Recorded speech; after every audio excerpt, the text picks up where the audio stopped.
Magkakaroon na nga ba ng revamp dito sa Magnolia? Ito ay pagkatapos silang matalo dito sa Meralco Bulls at 51 points lamang ang na-score nila.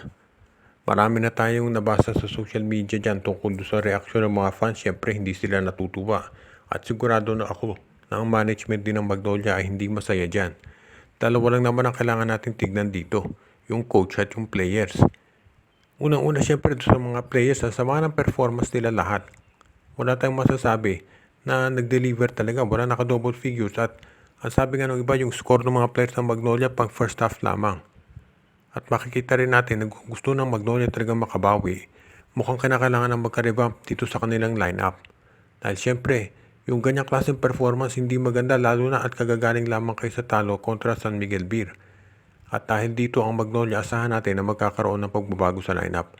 Totoo, mayroong mga injuries na pinagdaraanan ngayon ng Magnolia pero hindi yan excuse para doon sa mga natitirang players na ganun ang maging laro. Lalo na at very crucial yan at patapos na yung eliminations. Ang isa pa din dapat tignan dito siyempre ay yung kanilang coach na si Chito Victolero na alam natin ay matagal na napapabalita na baka masibak. Ngayon, kapag ang Magnolia ay natalo pa, pwede natin masabi na ito talaga ay magiging malaking issue na at baka ito si Coach Victolero ay eventually masibak sa pwesto dahil mukhang kinakailangan na talaga ng pagbabago dito. Alam natin na ang Magnolia ay yung lineup nila hindi kasing lalim kumpara dito sa San Miguel at sa Ginebra. Pero bakit sila matatalo ng ganong kagrabe sa Meralco? Yung lineup ng Meralco hindi rin naman kasing lalim no sa SMB at Ginebra. As it is, hindi naman puro SMB, Ginebra, TNT kalaban ng Magnolia dito pero bakit masama ang kanilang laro?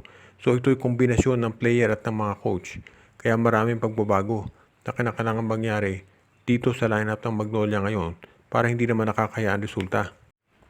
Habang tumatagal ay lalong gumaganda ang nagiging laro nitong si Alex Stockton dito sa Converge Fiber XS. Dati kilala lang ito bilang isang defensive player pero ngayon ay isa na siya doon sa mga top scorers ng Converge at palagi nga na 25 to 30 points ang ini-score nito bawat laro.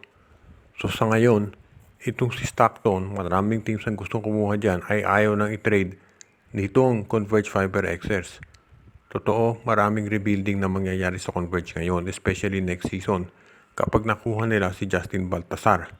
Pero ito si Alex Stockton ay hindi nila bibitawan. Marami nga nagsasabi na sa players ng Converge ngayon, ang hindi lang available for trade ay si Alex Stockton at Justin Arana. Lahat ng iba ng players ay pwede nang i-trade.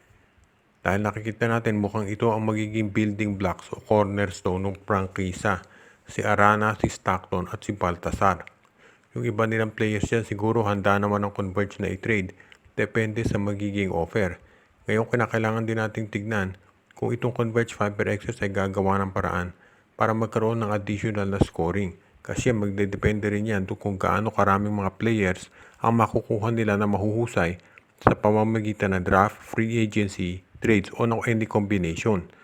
Ang maliwanag dito ito si Alex Stockton na hindi magiging parte ng anumang trade na gagawin ni Coach Aldin Ayo o kung sino mang coach ng Converge. Dahil just in case nga na mapalitan na ito si Coach Aldin.